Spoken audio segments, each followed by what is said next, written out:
A paz do Senhor, meus queridos, Levi aqui para trazer aqui o subsídio do livro de apoio das lições bíblicas jovens, editado pela editora CPAD, lição de número 10, que está trazendo o título O Cuidado com o Vento de Doutrina. Nós estamos estudando o primeiro trimestre de 2024. Nesse primeiro trimestre, nas lições bíblicas jovens, está trazendo o tema O Fundamento dos Apóstolos e dos Profetas, a doutrina bíblica como base para uma caminhada cristã vitoriosa. Nós já temos estudado 9 lições nesse primeiro trimestre até aqui, e abrindo aqui a introdução desse primeiro trimestre, estudamos na lição de número 1, Bíblia, a fonte da genuína doutrina. Na lição de número 2, estudamos a doutrina de Moisés. Na lição de número 3, o cativeiro motivado pelo desprezo ao ensino. Na lição de número 4, os jovens que se mantiveram firmes na doutrina. Na lição de número 5, as falsas doutrinas.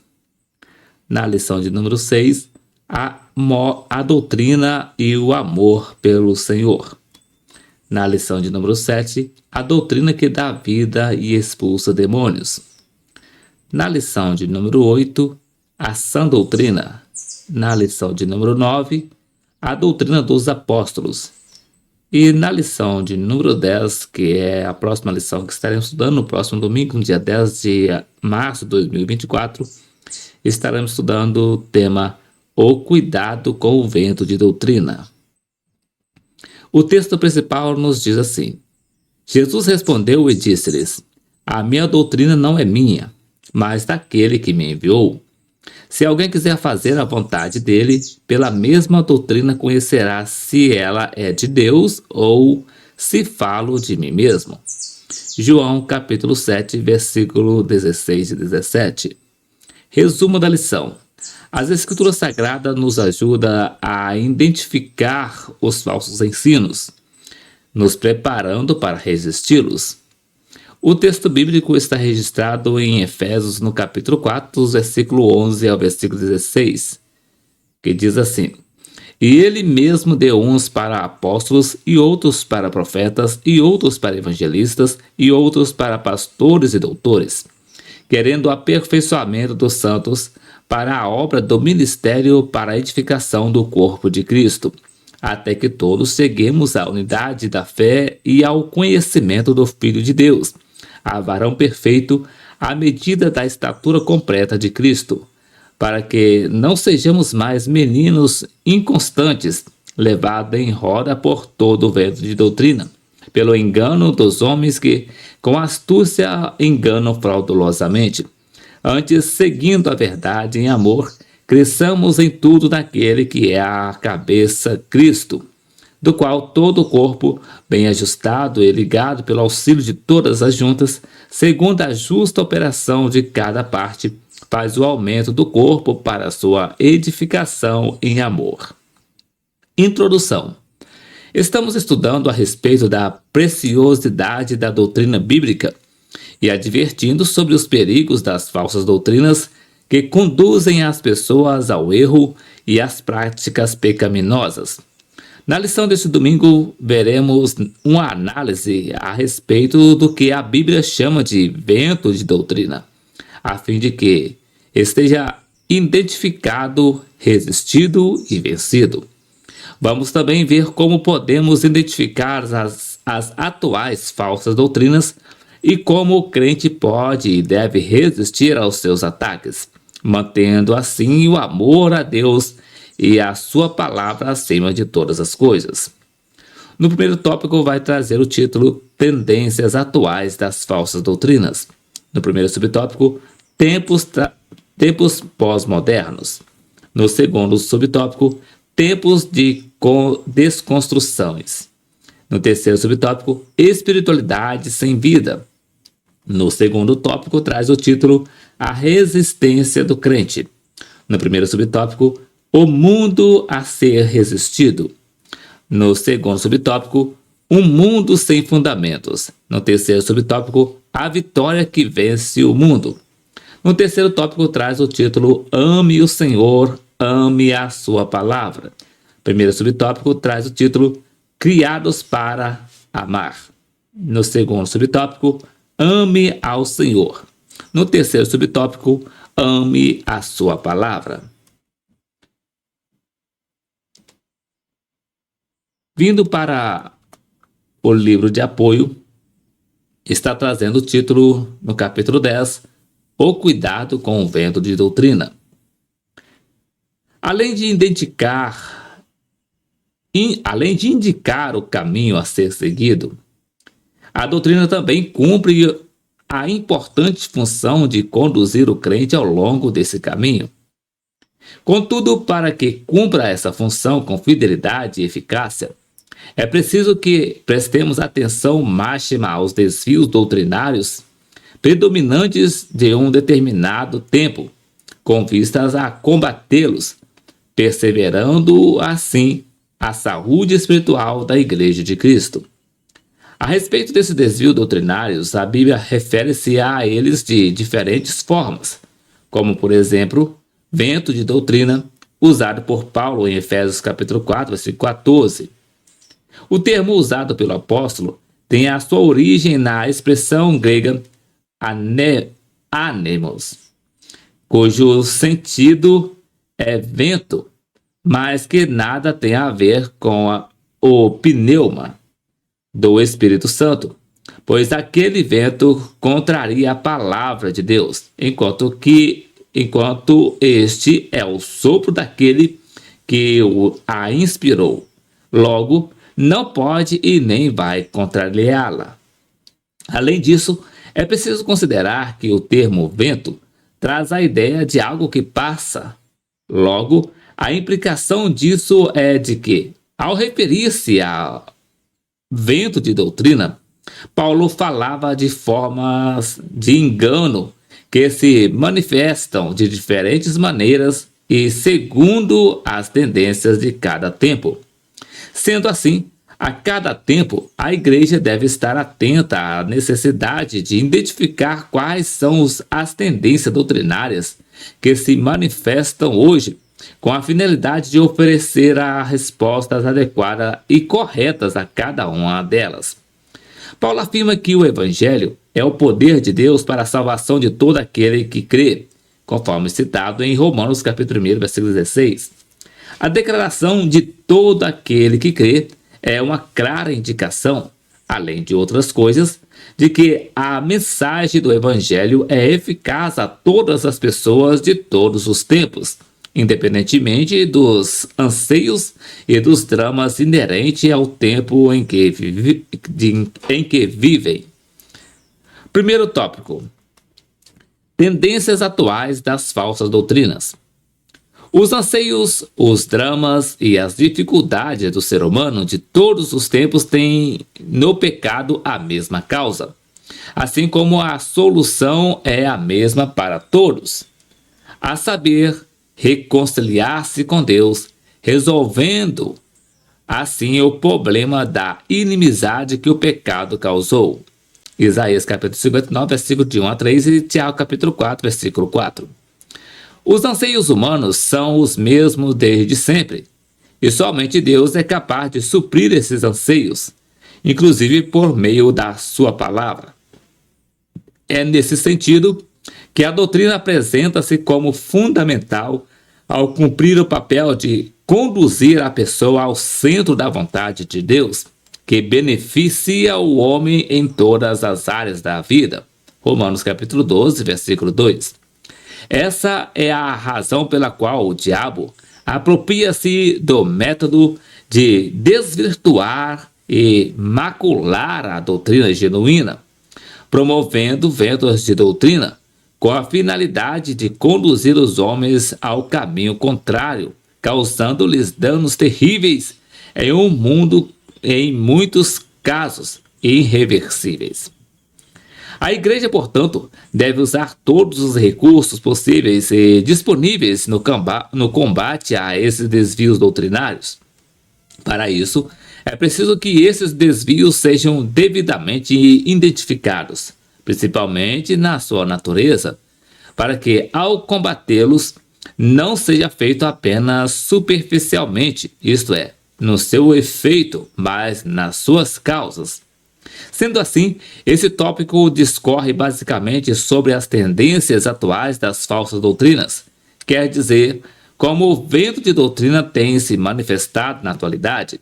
Ao fazer isso, será identificada a característica pós-moderna desse tempo, com ênfase em outros 2 pontos, sendo eles: primeiro, a desconstrução proposta pela pós-modernidade e, segundo, a disseminação de uma espiritualidade baseada apenas em sentimento e experiência, sem o devido compromisso com quaisquer forma de estrutura doutrinária.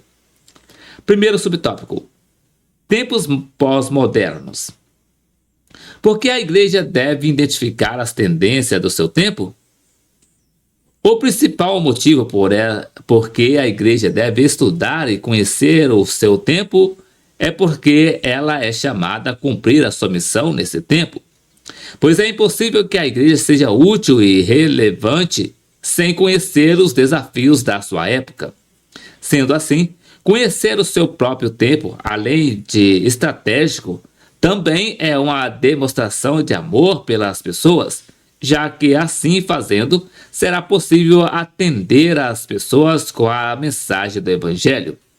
Devemos admitir que conhecer o próprio tempo e os seus desafios requer coragem, pois, junto dessa indicação, vem a necessidade de enfrentá-los. Entretanto, se a igreja deseja realmente ser relevante e fiel na sua missão, terá de entrar por caminho, pois, como afirma Sidney Grandanos, uma visão do mundo é crucial, pois age como padrão que avalia e interpreta a informação, ajudando a entender o sentido do mundo e de nosso lugar e nossa tarefa nele. Diante disso, conclui-se que crente algum conseguirá cumprir a sua missão se não conhecer as tendências e os desafios do seu próprio tempo. Mas, afinal de contas, que tempos são os atuais? Quais as suas principais marcas? De que forma isso influencia ou não a igreja? E como ela pode e deve posicionar-se diante disso? Para começar, é preciso reconhecer e apontar o fato de que a própria Bíblia fala sobre o que ela chama de o presente século, indicando que cada era tenha as suas características e que essas devem ser conhecidas pelos crentes. O apóstolo Paulo usa esse termo em ao menos 2 contextos. Em primeiro lugar, ao referir-se ao diabo como o Deus desse século, em 2 Coríntios capítulo 4, versículo 4. E em segundo lugar, ao referir-se às características de um determinado período ou era, em 2 Timóteo capítulo 4, versículo 10 e Tito capítulo 2, versículo 12.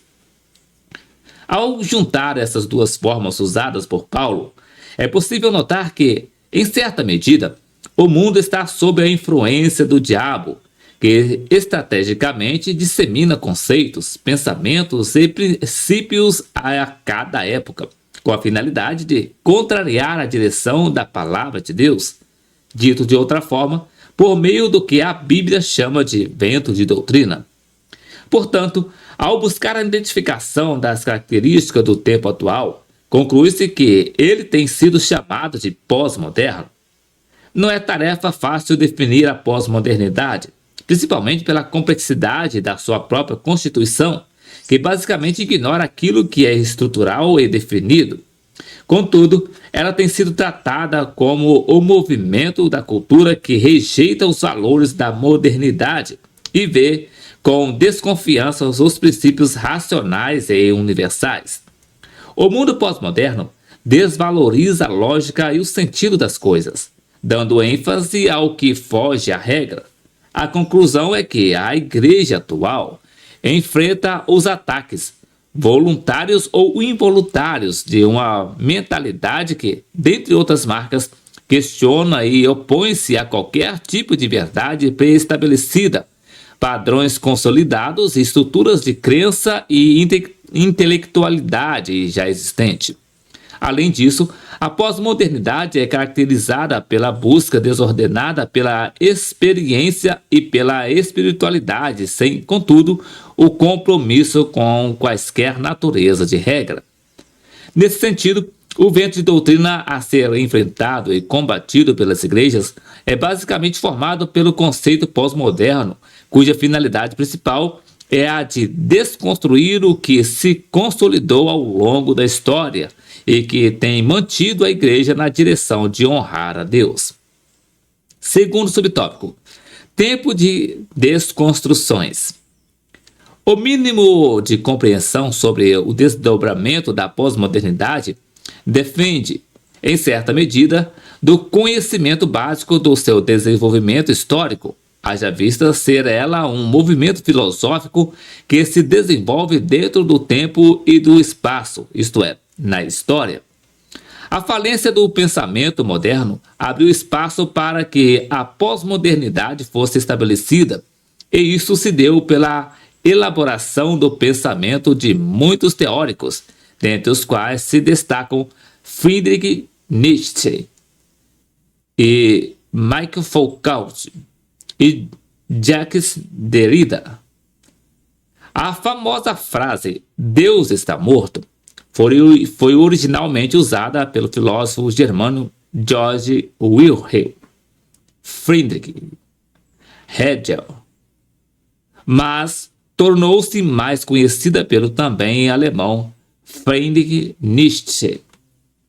Nesse caso, essa frase não teve a intenção de anular a existência de Deus em si, mas foi um questionamento sobre a viabilidade ou não da manutenção da forma de crer e viver a partir da visão a respeito de Deus. Ou seja, a proposta foi a de desconstruir as bases sobre as quais a sociedade estabeleceu-se nas suas crenças e valores. Nietzsche também disseminou a ideia de aquilo que se vê nem sempre ser considerado como verdade absoluta. Aliás, ele buscou desconstruir o conhecimento herdado, dado ou pelos pais ou por líderes religiosos. Ele nega a existência de uma lógica pela qual o mundo tenha se originado, esteja fundamentado e caminhando. Dito de outra forma, a vida na sua forma de pensar é sem sentido. Logo, não há regra a seguir e observar, pois o homem veio do nada, está sobre o nada e caminha para o nada.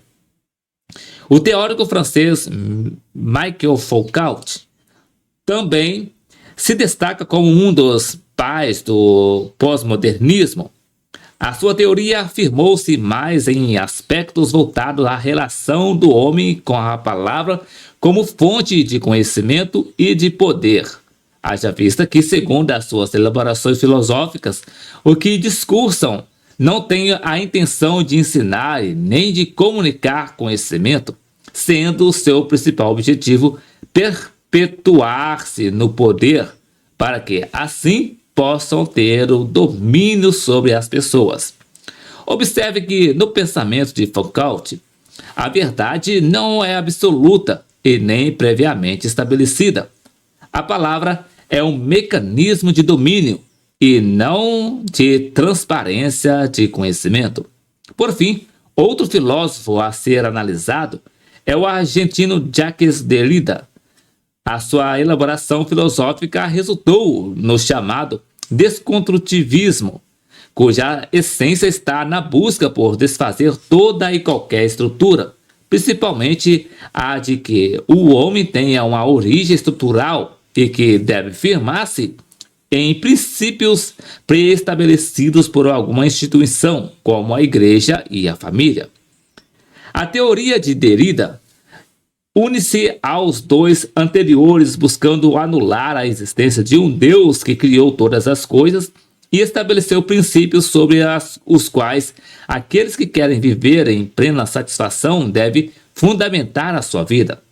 Derrida nega e até critica a existência de um padrão a ser seguido e, por isso, sugere um olhar de desconfiança a tudo o que foi escrito, propondo uma desconstrução hermenêutica a fim de excluir Deus de toda e qualquer análise escrita.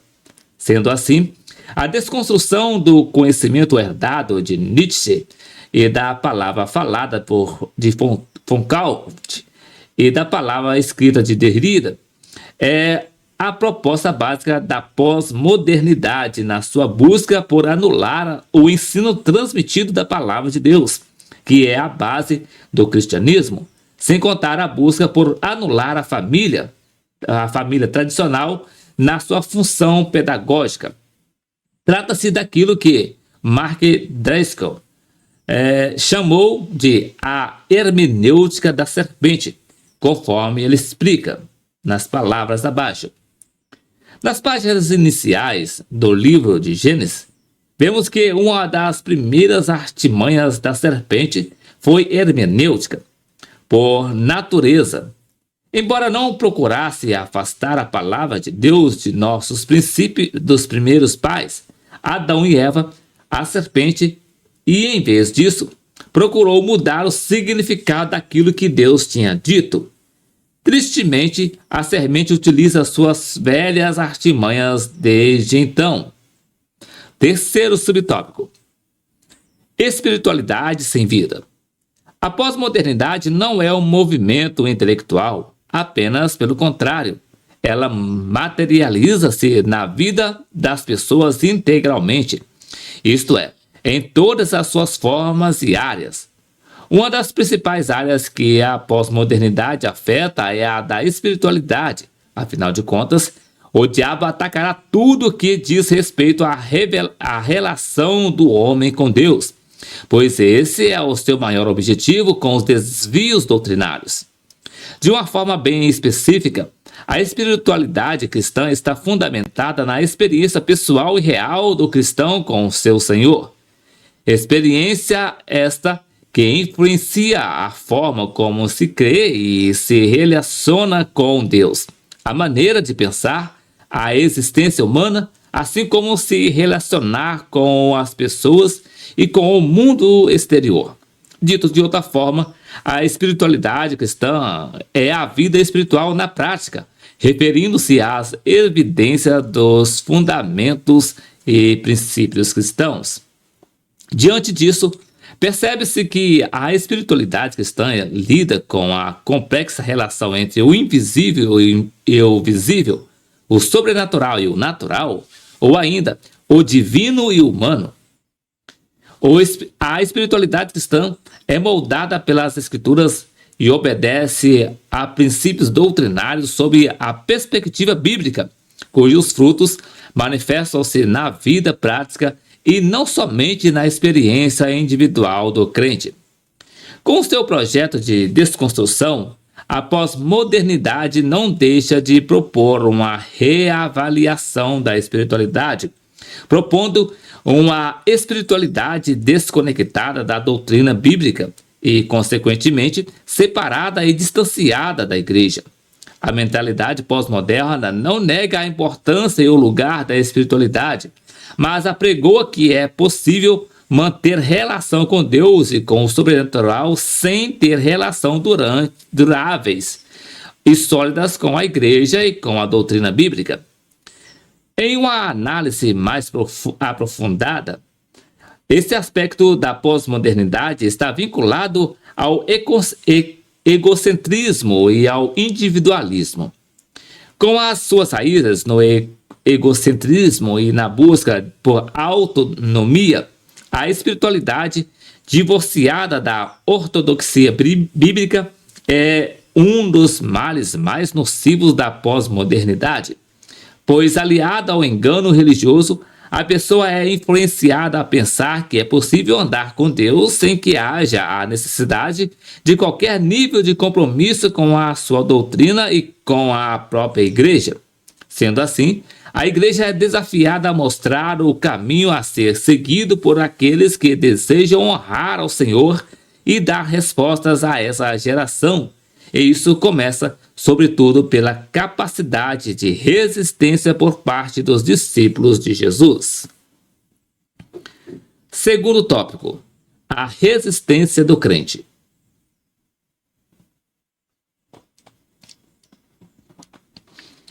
Está escrito em Tiago, no capítulo 4, versículo 7, sujeitai-vos, pois, a Deus, resisti ao diabo, e ele fugirá de vós. Há duas recomendações aos crentes nesse texto. Primeiro, submissão a Deus. E segundo, resistência ao diabo. Outro texto bíblico a ser considerado aqui é o de 1 João, no capítulo 5, versículo 19. Sabemos que somos de Deus e que todo mundo está no maligno. Aqui é possível identificar algumas verdades que merecem destaque especial, sendo elas: primeiro, há um povo que pertence a Deus, formado por aqueles que nasceram de novo. Segundo, a expressão mundo aqui designa sistema que se opõe a Deus e aos seus princípios. E terceiro, esse mundo está por um tempo e em certa medida sob o comando do maligno. O diabo, portanto, atua por meio do sistema que foi desenvolvido e que é administrado por ele. Sendo assim, a advertência para que o crente resista ao diabo pode ser, sem nenhum problema, compreendido também como uma forma de alertar a igreja a resistir os meios pelos quais o diabo atua num determinado tempo. Nesse caso, a igreja da atualidade é desafiada a resistir o espírito da pós-modernidade, que busca enfraquecer as bases doutrinárias da igreja. Caso não haja esse cuidado, toda construção poderá ser destruída. Portanto, motivada pela seriedade do tema, essa sessão propõe-se a discorrer sobre essa responsabilidade que a igreja tem de resistir aos ataques pós-modernos que buscam o enfraquecimento dela. Essa elaboração começará pela identificação do mundo a ser resistido pela igreja, passará pela ausência de fundamentos do sistema atual e, por fim, tratará de apontar para a fé como instrumento eficaz e poderoso contra este mundo. Primeiro subtópico, o mundo a ser resistido. Há uma batalha acontecendo e, segundo a Bíblia, ela não é carnal, mas espiritual, como se lê nas palavras de Paulo em Efésios no capítulo 6, versículo 12. Um dos recursos mais eficazes numa batalha dessa natureza é a identificação dos verdadeiros inimigos a ser combatido. Caso contrário, força, energia, recurso e tempo serão empenhados em vão. Biblicamente, o crente enfrenta nessa batalha os seguintes inimigos e é chamado a vencer. Primeiro, a si mesmo, em Provérbios capítulo 16, versículo 32. Segundo, o pecado, 1 Coríntios capítulo 10, versículo 13. E terceiro, o diabo, em Tiago capítulo 4, versículo 7. E quarto, o mundo, em 1 João capítulo 5, versículo 4. Dentre esses quatro alvos de enfrentamento do crente, o destaque aqui é o mundo, razão pela qual, antes de avançarmos na reflexão aqui proposta, buscaremos compreender o que o apóstolo João quis dizer com o termo mundo.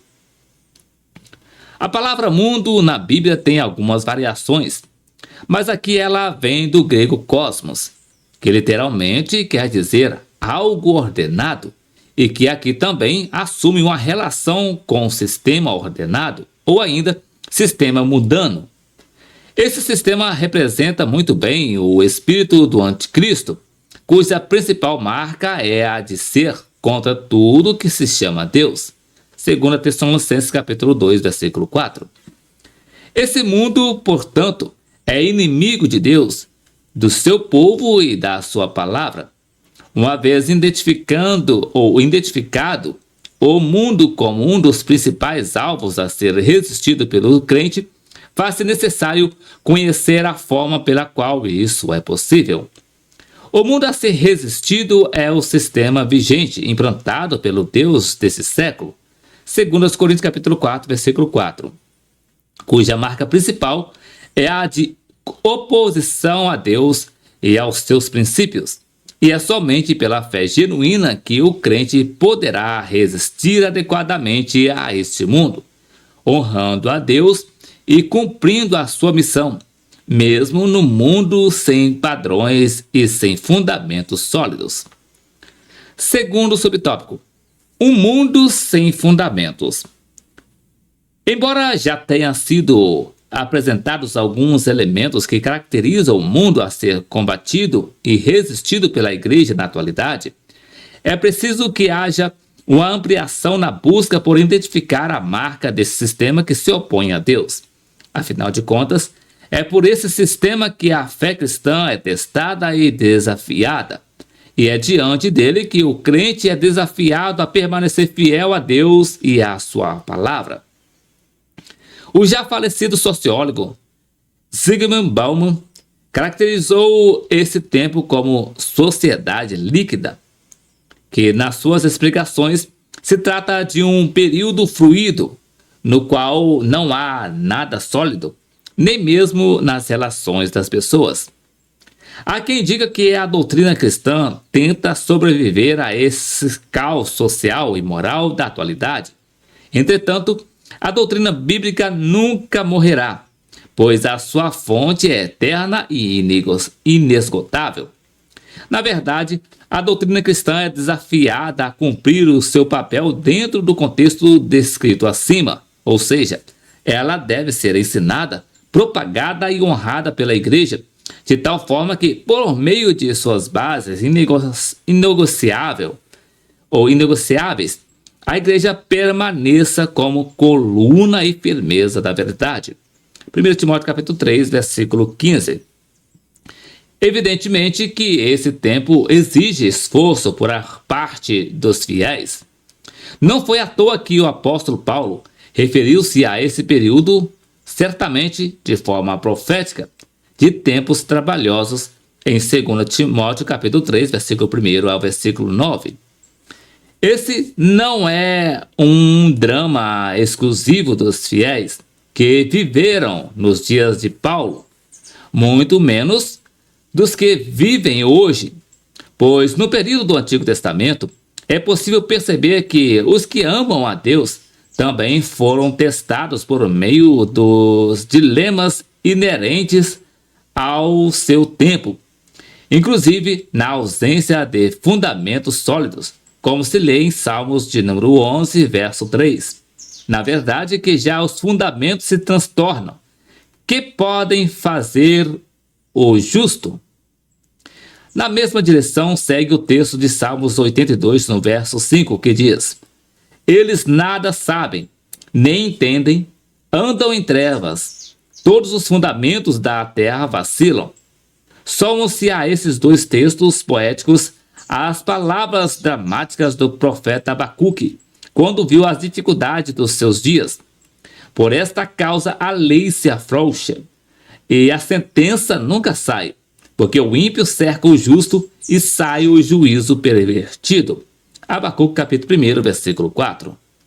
Do mesmo modo, os crentes de hoje são chamados a manter firme a fé, mesmo no mundo de liquidez e sem fundamentos sólidos, a fim de que, por meio dessa fé, sejamos capazes de vencer o mundo. Terceiro subtópico: a vitória que vence o mundo. O crente por si mesmo não é capaz de resistir aos ataques e investidas do sistema mundano atual, dependendo, portanto, de recursos espirituais disponibilizados por Deus, conforme ensinado na sua palavra. Há muitos textos bíblicos que apontam para esses recursos, mas poucos cumprem esse papel, como o que está em 1 João capítulo 5, no versículo 4, que diz: porque todo que é nascido de Deus vence o mundo, e esta é a vitória que vence o mundo, a nossa fé. Diante disso, impõe-se a tarefa de identificar e compreender a que fé o apóstolo refere-se E qual o significado dela? Em primeiro lugar, observe que o apóstolo não é genérico na sua expressão sobre a fé, mas bem específico ao escrever a nossa fé, ou seja, não é qualquer fé, mas uma fé especificamente tratada como aquela que foi dada aos nascidos de Deus, conforme o próprio João argumenta. Esta fé é descrita da seguinte forma por Judas na sua epístola: Amados, procurando eu escrever-vos com toda a diligência acerca da comum salvação, tive por necessidade escrever-vos e exortar-vos a batalhar pela fé que uma vez foi dada aos santos. Judas, versículo 3. Portanto, a fé que se refere João como a vitória que vence o mundo é a que foi dada exclusivamente aos servos do Senhor, isto é, aos que se submetem à sua palavra. Em segundo lugar, essa fé é poderosa não por si mesma. Pelo contrário, a sua eficácia é operada porque ela tem no Senhor Jesus a sua fonte, conforme se lê na carta aos Hebreus, no capítulo 12, versículo 2. A ideia de autor aqui é a mesma de alguém que gera, produz ou ainda traz à existência algo ainda desconhecido. Logo, Jesus é quem produz a fé. Ele é a sua fonte original. Já consumador traz a ideia de finalidade, objetivo final, fim de alguma coisa. Sendo assim, a fé que começa em Jesus também termina nele. A fé é uma dádiva do Senhor ao homem, ou seja, ele é quem a entrega a alguém, conforme se lê em Efésios capítulo 2, versículo 8. Porque pela graça sois salvos por meio da fé, e isso não vem de vós, é dom de Deus. A fé vem do Senhor, firma-se nele e cumpre o propósito de glorificá-lo. Uma vez identificados a quem a fé genuína foi dada, a quem é a sua fonte original, é preciso discorrer sobre a sua função principal em auxiliar o crente no processo de resistência às investidas do diabo pelo sistema mundano vigente. Antes de avançar nesse sentido, é digno de nota o fato de que há, infelizmente, muita confusão sobre o verdadeiro papel da fé, pois, ao contrário do que a Bíblia ensina, não são poucos que a usam como instrumento de ataque e não de defesa. Contudo, leia atentamente o texto de Efésios no capítulo 6, versículo 16, cujo contexto é tratando sobre a batalha espiritual em que o crente está envolvido, tomando sobretudo o escudo da fé, com o qual podereis apagar todos os dardos inflamados do maligno. O texto é claro em informar que a fé cumpre um papel semelhante ao do escudo, dando ao crente as condições necessárias de defesa, isto é, da resistência aos ataques do diabo.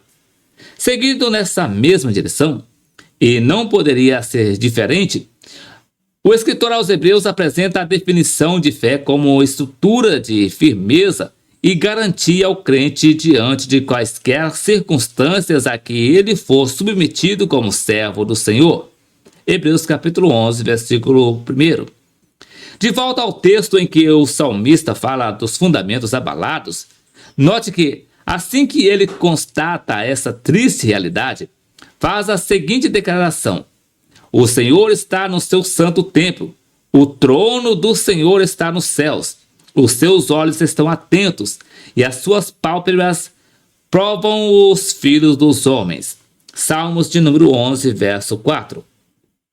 Diante do caos instaurado nos seus dias, o salmista descansou na certeza de que Deus não perde o controle de nada e de que tudo está sob o domínio dos seus olhos.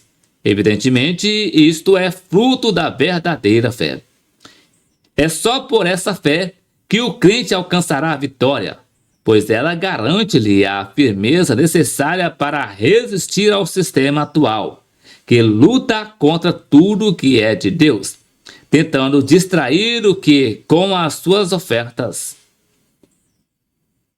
É só por essa fé que o crente alcançará a vitória, pois ela garante-lhe a firmeza necessária para resistir ao sistema atual, que luta contra tudo que é de Deus, tentando distrair o crente com as suas ofertas. A fé genuinamente bíblica permite que o crente tenha os seus olhos fixos em Jesus, à semelhança de um atleta que não tira os olhos do fim da corrida. A fé que vence o mundo dá ao discípulo de Jesus as condições necessárias para que ele não perca o caminho e assim possa terminar a corrida, tendo resistido o diabo, vencido o mundo e alcançado a coroa da vida eterna e sem ter perdido o amor por Deus e a sua palavra. Terceiro tópico: ame ao Senhor, ame a sua palavra.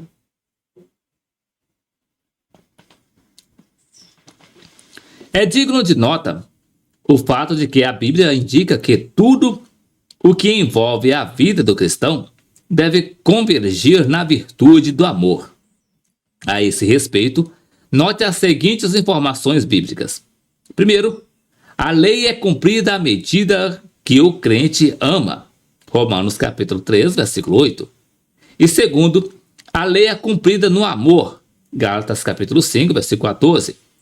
Logo, o amor é o resultado de tudo, e isso deve ser considerado pelo crente, inclusive no que se refere à sua fidelidade a Deus e à sua palavra.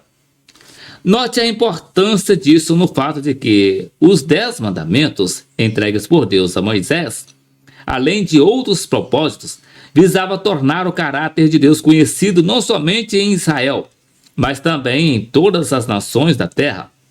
Nesse sentido, Jesus cumpriu a lei, conforme Mateus capítulo 5, versículos 17 e 18. Resumindo, no amor que se deve ter pelo Senhor e pelo próximo. Mateus capítulo 22, versículo 37 a 40. No cumprimento da missão que a igreja recebeu do Senhor, especialmente no que se refere a refletir o caráter de Deus. 1 João capítulo 1, versículo 1 e 2. Diante de tamanha importância, o tema sobre o amor deve ocupar um lugar de destaque no pensamento do crente fiel, principalmente em enxergar essa virtude corretamente, isto é, não a ver como um peso a ser carregado, mas sim como uma missão a ser cumprida e um privilégio em refletir de forma tão próxima ao caráter de Deus. Primeiro subtópico: criados para amar. O homem foi criado para amar a Deus. Ele, portanto, sempre amará alguma coisa, nem que haja ele mesmo. Daí advêm as práticas idólatras em todas as suas formas. O pecado desvirtuou essa missão. João capítulo 3, versículo 18 e 19. E é somente pela obra do Espírito Santo que ele será capaz de amar a Deus acima de tudo e a sua palavra. Romanos capítulo 14, versículo 18, 1 Coríntios capítulo 3, versículo 22 e 23. O amor é apresentado na Bíblia como fruto do Espírito Santo, do qual todos os demais procedem, conforme se lê em Gálatas no capítulo 5, versículo 22.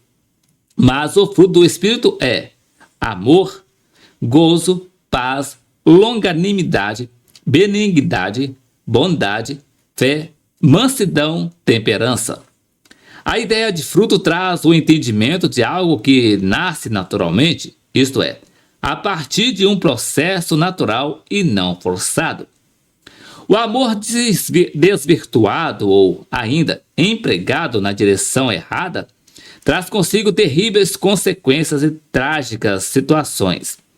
Em 1 Timóteo, no capítulo 6, versículo 10, está a informação de que o amor do dinheiro é a raiz de toda espécie de males.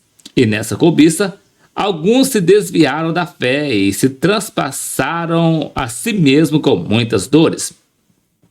Além disso, o apóstolo Paulo ainda fala que os homens amantes de si mesmo têm comportamentos reprováveis e terríveis. 2 Timóteo capítulo 3, versículo 2.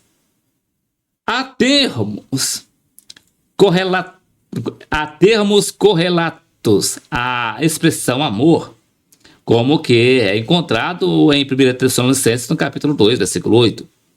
Esse é um texto que acumula em si expressões de profundo afeto, termo bem representado pela expressão paulina, afeiçoados, oriundo do vocábulo afeição, que, em linhas gerais, denota a pureza e a força do amor, e de uma forma ainda mais aprofundada, quer dizer, forte inclinação para algo, ou ainda, sentimento capaz de levar uma pessoa a renunciar à sua própria vida em favor do outro. Nesse caso, o amor considerado ao lado do termo afeição traz a ideia bíblica de que essa virtude divina é a válvula condutora das ações humanas, sendo determinante na redefinição da direção que a pessoa decide caminhar. Dito de outra forma, tudo na vida do ser humano, em especial na do crente, está relacionado à existência ou não do amor, principalmente o dedicado ao Senhor. Segundo subtópico, ame ao Senhor. A principal missão do homem é amar a Deus. Mas afinal de contas, por que o homem deve amar a Deus e em que medida isso deve acontecer? Leia atentamente o texto de Deuteronômio, capítulo 6, versículo 4 e 5, que diz: Ouve, Israel, o Senhor nosso Deus é o único Senhor. Amará, pois, o Senhor teu Deus de todo o teu coração e de toda a tua alma e de todo do teu poder. O contexto da passagem bíblica em questão oferece informações imprescindíveis para a compreensão da nobre missão que o homem tem de amar a Deus acima de todas as coisas. E isso nos traz três aspectos a seguir. Primeiro, o alvo do amor do homem. Segundo, o motivo desse amor. E terceiro, os benefícios desse amor.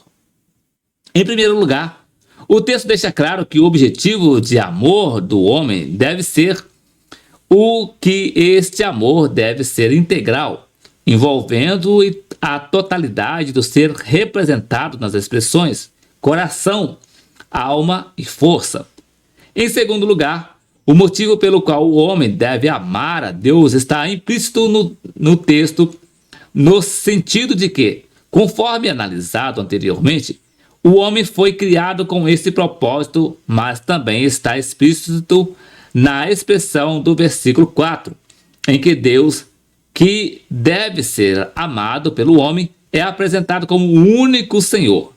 Em terceiro lugar, os benefícios dados ao que amam a Deus acima de todas as coisas são muitos, podendo ser assim resumidos e apresentados. Primeiro, terão os dias prolongados sobre a terra. Segundo, serão bem-sucedidos em tudo o que fizer. Terceiro, terão uma família bem instruída e feliz. Os versículos.